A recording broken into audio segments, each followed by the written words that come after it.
ఖమ్మం జిల్లా మధిరలో deputy CM బట్టి Vikramarka vote వేశారు. ప్రజాస్వామ్య పండుగలు విఘ్నులైన తెలంగాణ ప్రజలు ప్రజాప్రభుత్వాన్ని ఆశీర్వదించాలని కోరారు. ప్రపంచీకరణ తర్వాత గ్రామాలు పట్టణాలుగా రూపాంతరం చెందుతున్నాయన్నారు. ఈ పరిణామాలను దృష్టిలో పెట్టుకుని ప్రజాప్రభుత్వం పట్టణాల్లో మౌలిక వసతుల కల్పనకు ప్రణాళికబద్దంగా ముందుకు పోతుందని తెలిపారు.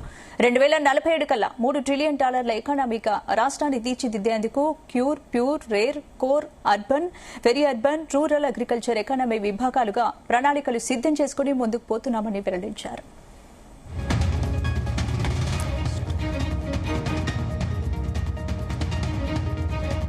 ఈరోజు రాష్ట్ర వ్యాప్తంగా జరుగుతున్నటువంటి మున్సిపాలిటీ ఎన్నికలకు సంబంధించి ఇది ఒక ప్రజాస్వామ్య పండుగ. విఘ్నులైనటువంటి తెలంగాణ ఓటర్ మహాశీలందరూ కూడా నేను ఒకటే విజ్ఞప్తి చేస్తా ఉన్నాను.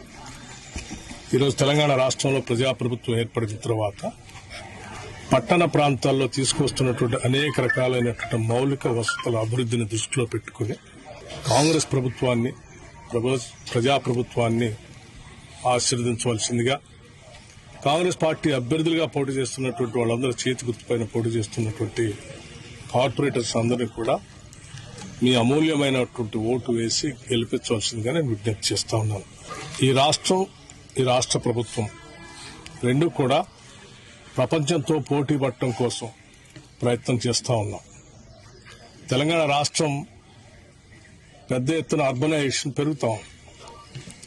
గ్రామీణ ప్రాంతాల నుంచి పట్టణ ప్రాంతాల్లోకి రూపాంతరం చెందుతా ఉంది పెద్ద ఎత్తున.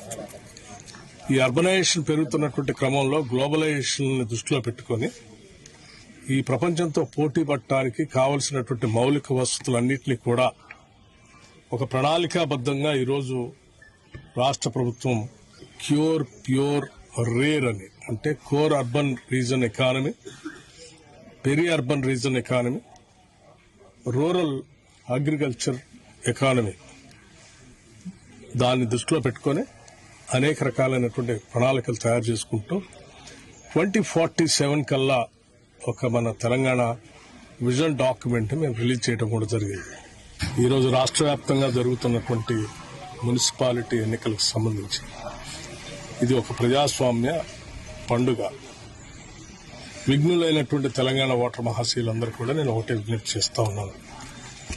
ఈరోజు తెలంగాణ రాష్ట్రంలో ప్రజాప్రభుత్వం ఏర్పడిన తర్వాత పట్టణ ప్రాంతాల్లో తీసుకొస్తున్నటువంటి అనేక రకాలైనటువంటి మౌలిక వసతుల అభివృద్ధిని దృష్టిలో పెట్టుకుని కాంగ్రెస్ ప్రభుత్వాన్ని, ప్రజాప్రభుత్వాన్ని ఆశీర్వదించవలసిందిగా, కాంగ్రెస్ పార్టీ అభ్యర్థులుగా పోటీ చేస్తున్నటువంటి వాళ్ళందరూ చేతి గుర్తుపైన పోటీ చేస్తున్నటువంటి కార్పొరేటర్స్ అందరినీ కూడా మీ అమూల్యమైనటువంటి ఓటు వేసి గెలిపించవలసిందిగా నేను విజ్ఞప్తి చేస్తా ఉన్నాను. ఈ రాష్ట్రం, ఈ రాష్ట్ర ప్రభుత్వం రెండూ కూడా ప్రపంచంతో పోటీ పడటం కోసం ప్రయత్నం చేస్తూ ఉన్నాం. తెలంగాణ రాష్ట్రం పెద్ద ఎత్తున అర్బనైజేషన్ పెరుగుతాం.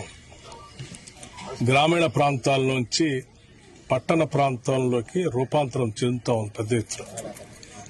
ఈ అర్బనైజేషన్ పెరుగుతున్నటువంటి క్రమంలో గ్లోబలైజేషన్ దృష్టిలో పెట్టుకుని ఈ ప్రపంచంతో పోటీ పడటానికి కావలసినటువంటి మౌలిక వసతులన్నింటినీ కూడా ఒక ప్రణాళికాబద్దంగా ఈరోజు రాష్ట్ర ప్రభుత్వం క్యూర్, ప్యూర్, రేర్ అని, అంటే core urban reason economy, peri urban reason economy, rural agriculture economy, దాన్ని దృష్టిలో పెట్టుకుని అనేక రకాలైనటువంటి ప్రణాళికలు తయారు చేసుకుంటూ 2047 కల్లా ఒక మన తెలంగాణ విజన్ డాక్యుమెంట్